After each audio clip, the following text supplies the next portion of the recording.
예수님의 탄생에 대한 수많은 구약 성경의 예언이 있습니다. 그 중에서 우리가 기억하고 있는 것 중에 하나는 바로 이사야서의 말씀이라고 생각됩니다. 이는 한 아기가 우리에게 낳고 한 아들을 우리에게 주신 바 되었는데 그의 어깨에는 정사를 메었고 그의 이름은 기묘자라 모사라 전능하신 하나님이라 영존하시는 아버지라 평강의 왕이라 할 것임이라. 세상에 왕이라고 이야기하면 우리에게 문득 떠오르는 이미지가 있습니다. 그것도 강력한 왕이다. 우리나라의 가장 강력했던 왕들, 세상의 제국에서 가장 강력했던 왕들 하면 여러분들은 어떤 이미지가 떠오르십니까? 그런데 여기에 이사야서 말씀을 보면 기묘자, 모사, 전능하신 하나님, 영존하신 아버지까지는 뭔가 강력한 왕에 어울리는 것 같은 칭호인데 평강의 왕이라 할 것임이라. 예수님에 대한 호칭의 가장 마지막에 등장하는 이 평강의 왕, 평화, 무엇인가 평화와 강력한 왕의 통치는 그렇게 쉽게 조화롭지 못한 그런 느낌으로 우리에게 다가옵니다. 사실 강력한 왕이 되기 위해서는 전쟁을 일으키고 전쟁에서 승리하며 그가 가진 폭력적인 힘으로써 가짜 평안을 유지하게 하는 것이지요. 진정한 평안이라고는 볼 수 없을 것입니다. 바로 그것이 세상의 평화였습니다. 팍스 로마나, 로마 제국에 의하여서 유지되는 전 세계의 평안. 이것은 진정한 평안이 아니라 그들이 가진 군사적인 힘을 빌어서 유지되고 있는 매우 얇고 끊어질 수 있는 그러한 평안에 불과했던 것입니다. 우리 예수님께서는 그러한 거짓된 평화를 흔드십니다. 그들의 방법인 검과 몽치가 아니라 하나님 나라에 대한 가르침과 십자가의 사랑으로서 굳건하였던 유대교의 전통을 흔드셨고 로마 제국의 평안을 흔드셨습니다. 그리고 예수님의 다스림을 받는 평강의 왕의 다스림을 받는 진정한 샬롬, 진정한 평안을 우리 가운데 주신 분이십니다. 때로 우리 주님께서는 저와 여러분의 삶 속에 우리가 생각하는 평안을 흔드실 때가 있습니다. 그렇게 우리의 삶의 평안이 흔들릴 때 우리는 어떠한 신앙적인 자세를 가져야 하는가? 그것을 오늘 본문 말씀을 통해서 함께 살펴보기를 원합니다. 자, 오늘 본문의 26절과 27절을 여러분들의 성경책으로 다시 한번 같이 읽도록 하겠습니다. 26절 시작.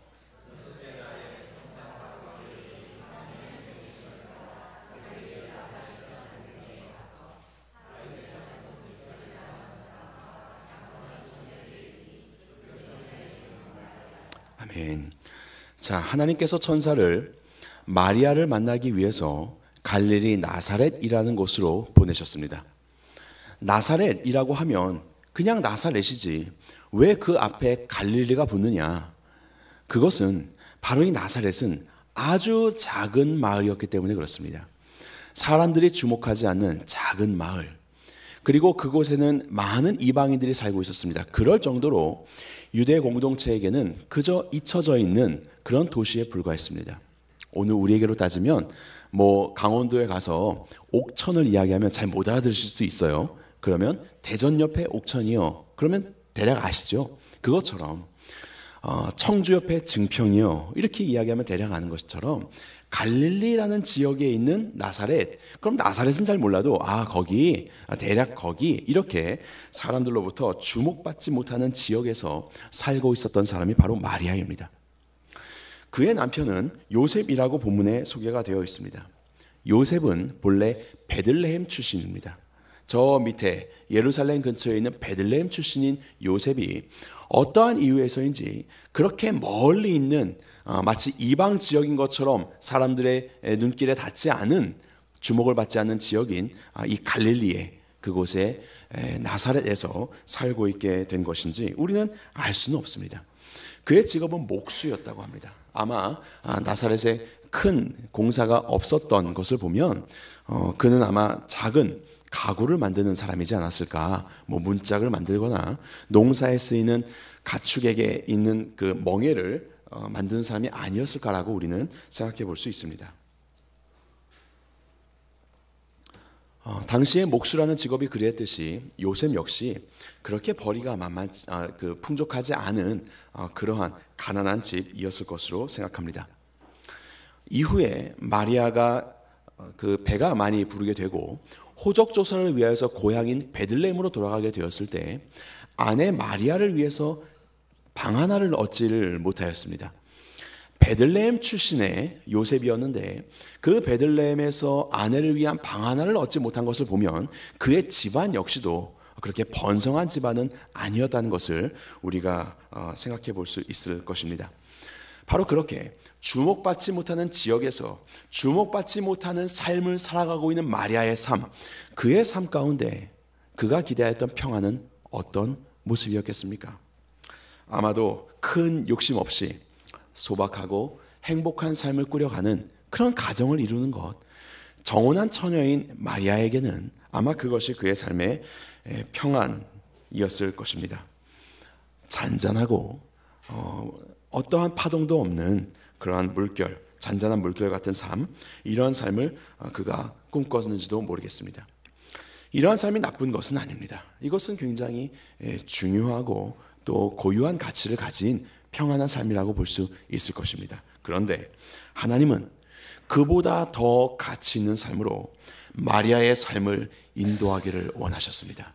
그리고 하나님은 마리아의 삶에 주목하셨습니다. 아무도 주목하지 못하고 있던 그의 삶을 하나님께서는 주목하셨고 잔잔한 물결과 같았었던 그의 삶에 돌을 던지기 시작하셨습니다. 자, 본문의 28절 함께 읽겠습니다. 시작.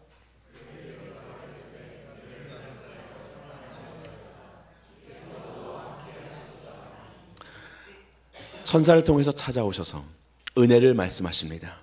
그런데 마리아가 놀라요. 29절 보면 처녀가 그 말을 듣고 놀라 이런 인사가 어찌함인가 생각하며 자기의 삶은 그렇게 주목받는 삶이 아니거든요. 무언가 그 천사 같은 존재가 찾아와서 자기에게 은혜를 말할 그런 존재가 아니라는 것을 스스로 알고 있었습니다. 당황스러운 상황이 된 것이에요. 그래서 마리아는 놀랐습니다. 그럴 때 30절에 다시 천사가 말합니다. 마리아여 무서워하지 말라. 내가 하나님께 은혜를 입었느니라. 보라 내가 잉태하여 아들을 낳으리니 그 이름을 예수라 하라. 놀라지 말아라. 하나님이 너에게 주목하시며 은혜를 베풀고 계신다. 어떤 은혜냐면 너를 통하여 예수가 탄생할 것이다. 이런 약속입니다. 은혜인 줄 알았는데 여러분들은 어떻게 생각하십니까? 정혼하여서 남자를 알지 못하였던 처녀인 마리아가 갑작스럽게 임신을 하게 된다. 하나님은 분명히 나에게 은혜를 약속하셨는데 내 삶에 펼쳐지는 상황은 고난이지 않습니까?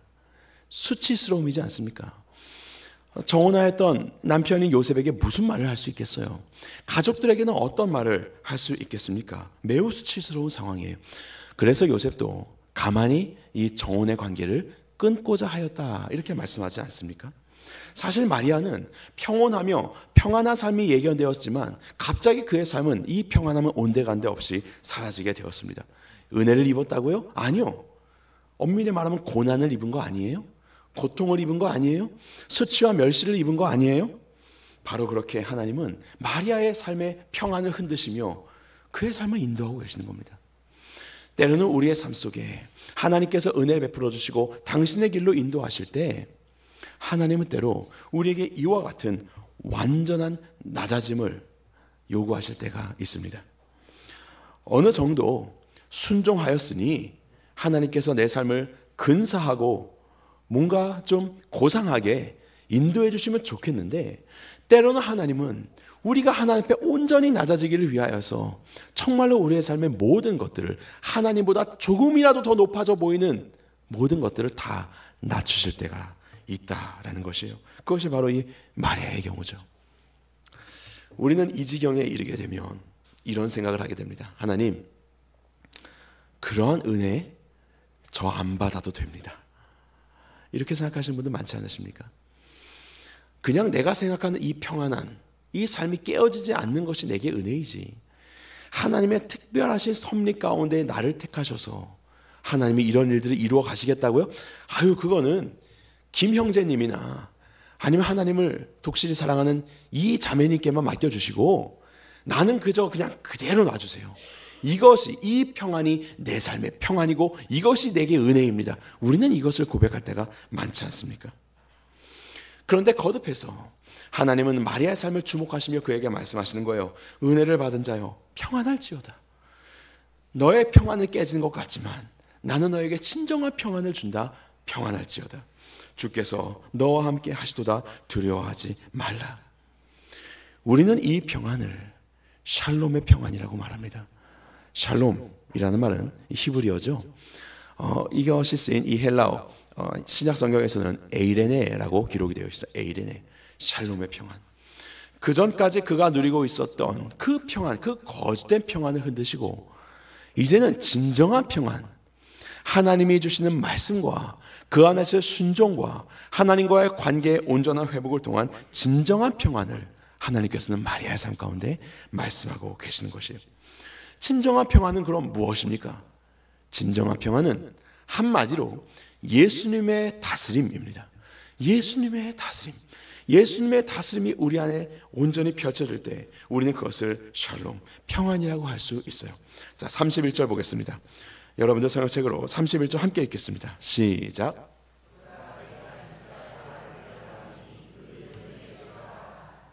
아멘. 예수. 이 예수라는 말은 구약 성경에는 여호수아라고 표기가 됩니다. 하나님이 구원하신다라는 뜻이에요. 여호수아, 우리가 잘 알고 있는 인물이죠.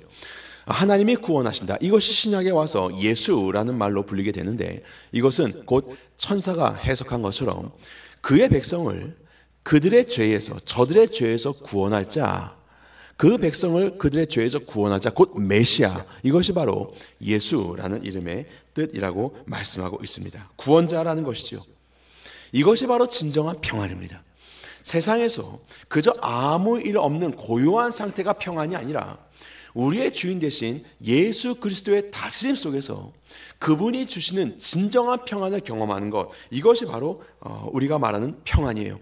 하나님과 올바른 관계가 정립된 삶, 그 속에서 나의 왕 되신 예수 그리스도를 섬기는 삶, 하나님의 사랑과 하나님의 정의로 이 땅을 다스리실 때 그 다스림을 온전히 받아 누리는 삶, 이것을 바로 우리는 평안의 삶이다, 샬롬의 삶이다 라고 이야기할 수 있어요. 바로 그렇게 예수님은 이 땅에 오셨습니다. 그리고 낮고 천한 자들의 삶에 함께 하셨고 그들을 고치시고 그들을 싸매시고 그렇게 자신을 알리셨죠. 세상에 있는 보리떡으로 배부른 그런 평안한 삶이 아니라 진정한 생명의 양식 되신 예수 그리스도를 먹고 배부른 바로 그러한 진정한 평안의 삶을 우리 가운데 말씀해 주셨습니다. 세상에서는 평안을 말하지만 세상의 결론은 죽음입니다. 하지만 예수님은 평안을 말씀하셨고 죽음을 이기신 부활의 생명의 주인으로 우리에게 오셔서 진정한 평안을 우리에게 말씀하고 계시는 것이죠. 이것이 바로 우리에게 찾아온 샬롬, 진정한 평안입니다. 평안하라 라고 그렇게 말씀하고 있는 것이죠. 그렇다면 어떻게 우리가 이렇게 평안을 얻을 수 있는 자가 될 수 있을까요? 28절은 이렇게 말씀합니다. 우리 28절 한 번 더 읽겠습니다. 시작.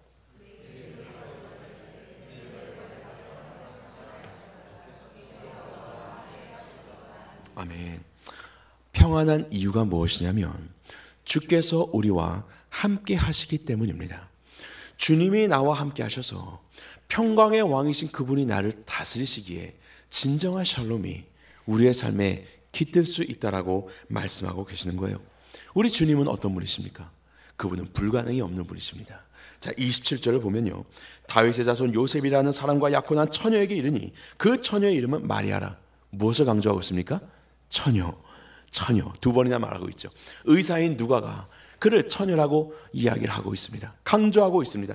하나님은 처녀인 마리아에게 동정녀 마리아에게 잉태할 수 있게 하는, 성령의 능력으로 잉태할 수 있게 하는 놀라운 일을 행하시는 분이세요. 바로 이러한 주님에 대하여서 37절은 이렇게 말씀합니다. 대저 하나님의 모든 말씀은 능하지 못하심이 없느니라. 아멘. 아멘. 이것을 표준 세번역이나 영어 성경에 보게 되면 하나님은 불가능함이 없다 이렇게 선언하고 있습니다. 하나님은 불가능함이 없는 분이세요. 하나님은 이렇게 성령으로 잉태케 하실 수 있는 분이세요.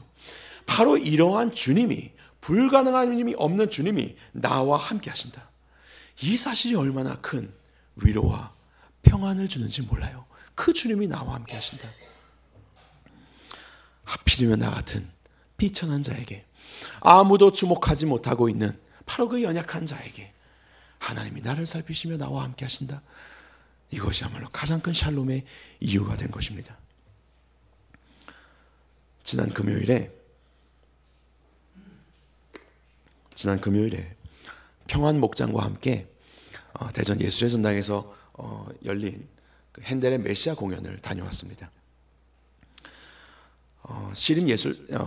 시립 합창단과 그리고 우리 대전시 교향악단이 함께 모여서 거의 100여 명이나 되는 분들이 앞에서 이제 연주를 하시고, 그것을 거의 2시간 남짓한 시간 동안 앉아서 관람을 하였습니다. 처음에는 열심히 들으면서 그 음악을 이렇게 듣고 있었다가 나중에 한 중반부쯤에 이르러서 제가 문득 이런 생각이 드는 거예요. 이 100여 분이나 되는 분들이 최선의 연습을 다하여서 연주를 하고 계십니다. 그 연주는 인류의 모든 역사를 통틀어 지금 단 이 순간에만 연주되고 있는 연주예요. CD 틀어놓은 게 아니잖아요. 비디오 틀어놓은 게 아니에요. 지금 이 순간 그들의 호흡과 그들의 모든 노력으로 100여 명이나 되는 이 사람들이 연주하며 노래하는 이 시간은 오직 유일한 시간입니다. 이 시간이 유일한 시간이에요. 그 시간에 이들은 가장 집중하여서 이 음악을 연주하기 위해서 연주를 하고 노래를 하고 있고, 그 앞에서 저는 편안하게 앉아서 그것을 관람하고 있는 것이에요. 이런 생각이 든 것입니다. 이야, 이토록 최선을 다하는 이분들의 음악을 내가 이렇게 편안하게 앉아서 들어도 되는 거야? 이렇게 많은 사람들이 쏟아내고 있는 이 놀라운 것을 내가 아무것도 안 하고 이렇게 앉아서 받아도 되는 거야? 얼른 일어나서 힘드시죠? 안마라도 해드려야 되고 악기라도 좀 들어드려야 되는 거 아니야? 이런 생각이 중반부 이후에 들더라고요. 나와 같은 존재가 무엇이길래 이 길고 큰 노력이 내 앞에서 이렇게 놓여지는가? 마리아가 그랬습니다.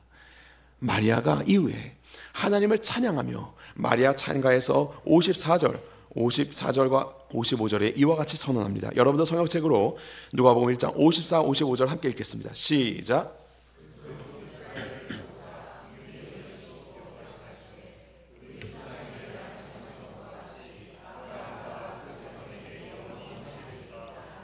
하나님께서 이스라엘에게 약속하셨고 아브라함과 그 자손들에게 많은 선지자를 통해서 약속하셨던 이 땅의 메시아의 오심, 바로 그 어마어마한 약속이, 그리고 그 메시아, 이 세상에 단 한 번 올 그 놀라운 사실, 이 세상에 한 번 있을 그 기회가 아무도 주목하지 않고 있던 낮고 천한 마리아에게 임하게 된 것이죠.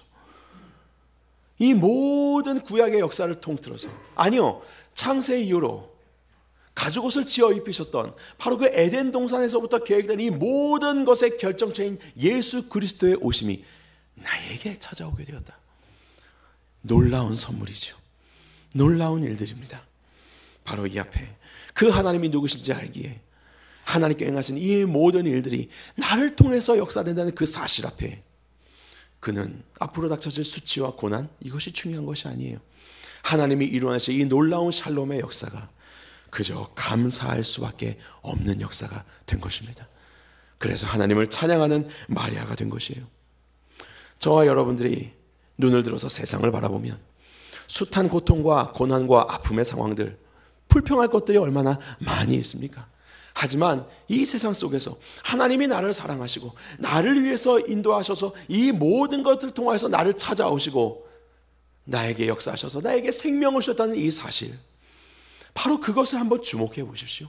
우리가 기여한 것 하나 없지만 하나님의 펼치신 수많은 이 구원의 역사 가운데 내 앞에 숟가락을 내어주시고, 자, 내가 너에게 이렇게 찾아왔어, 나를 믿고 영원한 생명을 얻어라라고 말씀하시는 주님,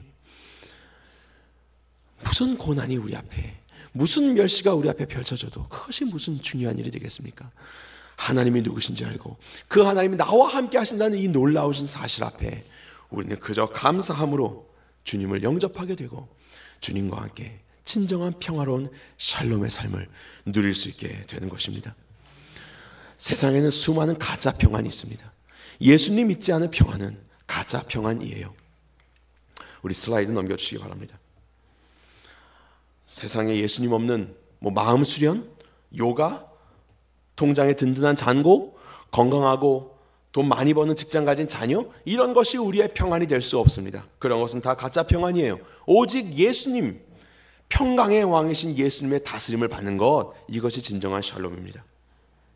축복은 죄가 아닙니다.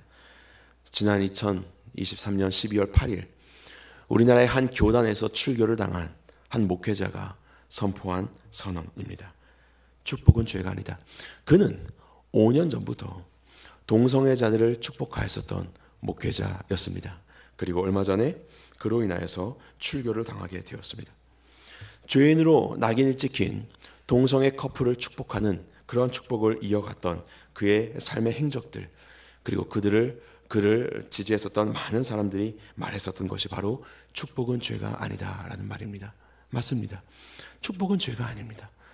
동성애자를 넘어서 그 어떤 누구라도, 그 어떤 무시무시한 죄를 지은 사람도 결코 우리보다 못함 없고 우리와 똑같은 죄인으로서 우리는 그들의 복을 빌어줄 수 있습니다. 최근 얼마 전에 가톨릭의 교황도 동성 커플의 축복 기도를 허용하였다라는 기사를 들었습니다. 그런데 우리가 집중하고자 있는 것은 바로 이것입니다. 복을 빌어줄 수는 있습니다. 그러나 죄에 대하여서는 우리는 분명한 선을 그어야 한다라는 것입니다. 설령 강도짓을 저지른 강도가 제 앞에 왔을 때 제가 축복 기도를 할 수 있을까요? 할 수 있습니다. 어떻게 할 수 있을까요? 이렇게 할 수 있겠지요. 하나님, 강도짓을 한 아무개를 축복합니다. 그의 강도짓을 할 때마다 걸리지 않게 해주시고 한 장인 줄 알고 훔쳤더니 2장이게 하여 주시고 그의 이러한 불로소득은 아니지만 이러한 소득이 날로도 번창하여서 그와 그의 자녀와 그의 세세토록 강도짓으로 부흥하게 하여 주옵소서. 그러한 기도를 드리지는 않지요. 강도를 한 이 사람도 나도 알고 있습니다. 나는 비록 나의 어떠함 때문에 이기지 못하여 이런 죄악을 저질렀지만 우리의 자녀들은 그렇게 되지 않았으면 좋겠다.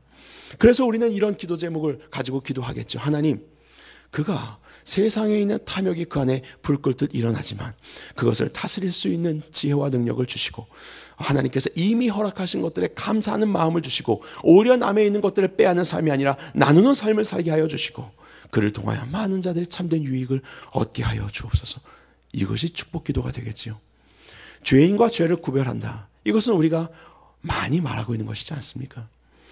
동성 커플을 축복하는 것은요, 암암리에 성경에서 하나님을 떠난 자들의 모습으로 나타나고 있는 그 동성애의 모습, 죄이며 죄의 결과로서 등장하고 있는 이 동성애에 대해서 함구하게 됩니다. 그것은 그냥 묻어두고 그저 축복하게 되는 것이지요. 그것은 다시 말하면 이 죄가 아니라는 것으로 인정하게 되는 결과를 맞이하게 되는 것입니다. 그리고 그것은 곧 하나님이 이 땅 가운데 가정을 세우시며 생명을 낳게 하시는 하나님의 질서를 훼손하는 일로 이어지게 되는 거예요. 그 어떤 살인자도 어떤 강도도 어떠한 행악자들도 축복할 수 있습니다. 왜냐하면 우리는 그것이 죄라는 것을 알기 때문이에요. 그리고 그 죄의 자리가 옳다가 아니라 그 자리에서 벗어나서 진정한 오름의 길이신 예수 그리스도의 다스림을 받는 삶으로 우리는 그들을 인도해야 할 것입니다. 그런 의미에서 동성 커플을 축복하는 것은 하나님이 기뻐하시는 축복이 아닐 수 있다.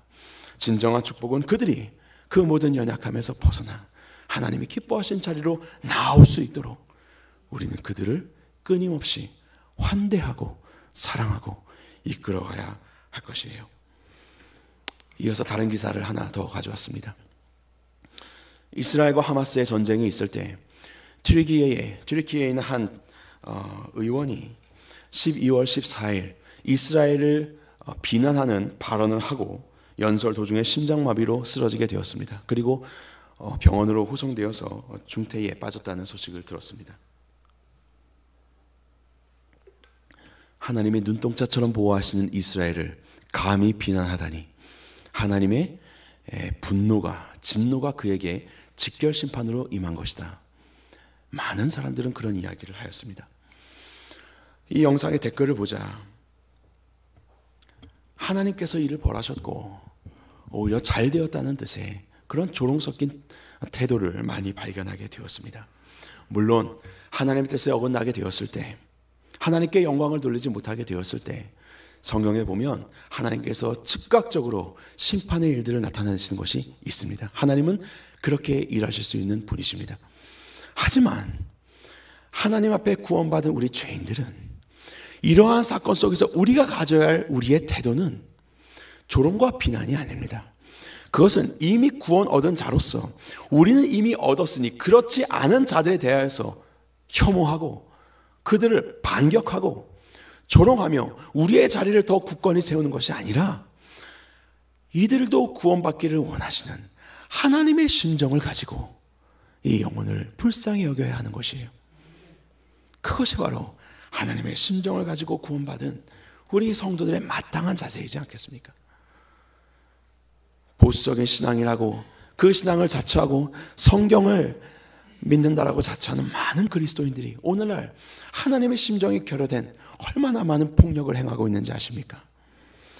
바로 그런 것 속에서 하나님의 나라가 이루어지면 그것이 곧 샬롬의 나라가 되겠습니까? 아니요. 그것은 세상 나라와 똑같습니다. 검과 몽치로 싸우는 세상 나라와 똑같습니다. 샬롬의 시작은 하나님의 심정입니다.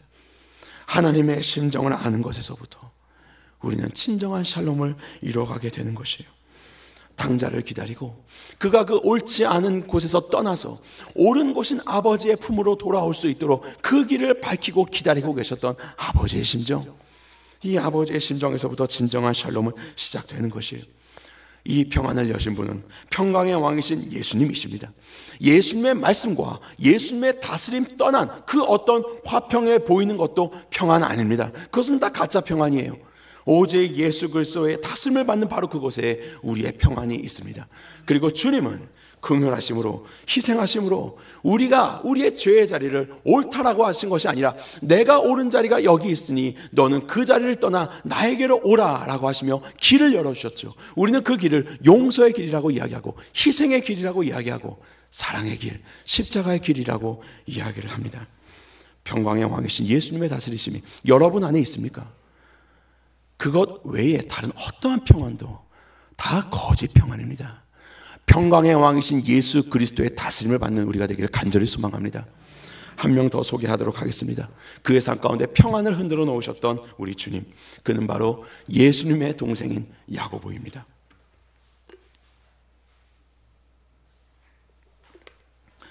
예수님은 장남이었고 야고보는 차남이었습니다. 성경을 보면 예수님이 공생애를 시작하실 때 가나의 혼인잔치에서 그곳에 초대된 자로 마리아만 언급되는 걸 보면 아마 요셉은 그 이전에 죽은 것으로 생각됩니다. 예수님의 십자가에 달려 돌아가실 때 어머니 마리아를 제자인 요한에게 맡기는 것을 보았을 때도 아마 요셉은 이 땅에 없었던 것 같습니다.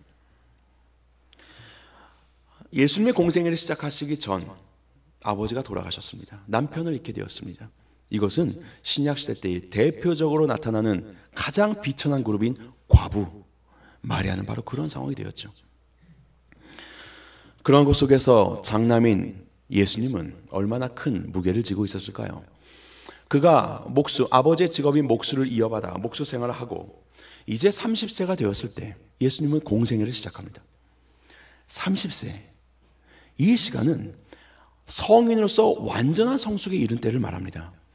레위인들이 성막에서 봉사를 할 때도 30세부터 시작하게 되었어요. 30세부터 50세까지. 그때가 완전한 성인으로서 기능할 수 있는 때라고 여겼기 때문입니다.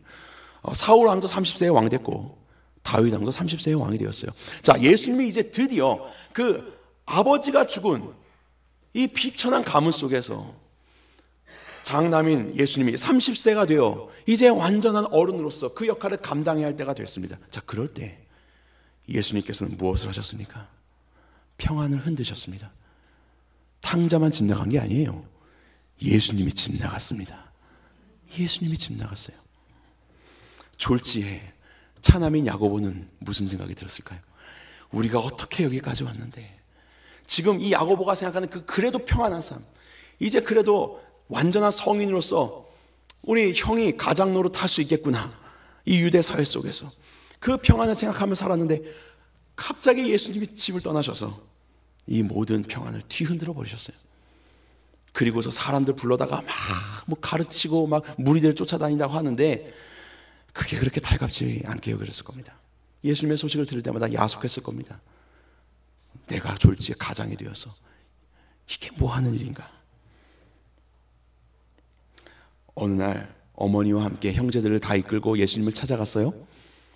그래서 사람들이 하도 많으니까 얘기했어요. 우리 찾아왔다고, 할 말이 있다고. 그러자 사람들이 얘기하죠.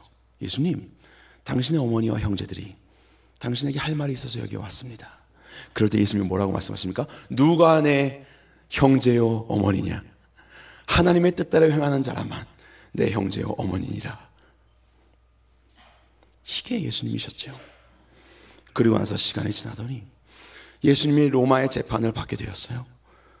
그리고 그렇게 의기양양하게 집 떠났던 형이 3년 만에 십자가의 죽음으로 이르게 되었습니다. 야고보의 평안은 송두리째 무너지고 그에게는 가장이라는 그런 예측할 수 없었던 고난이 찾아오게 되었습니다. 그렇지만요, 우리는 이 이야기의 결말을 알고 있었습니다. 예수님은 부활하셨습니다.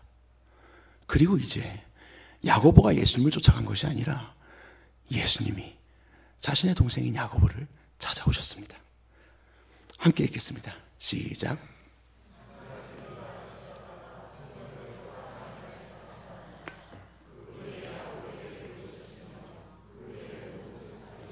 부활하신 예수님은 그의 동생인 야고보를 찾아오셨습니다. 자신의 부활하심을 직접 보이셨고, 이후로 여러분들의 성경책 야고보서는 이 동생 야고보가 쓴 것이에요.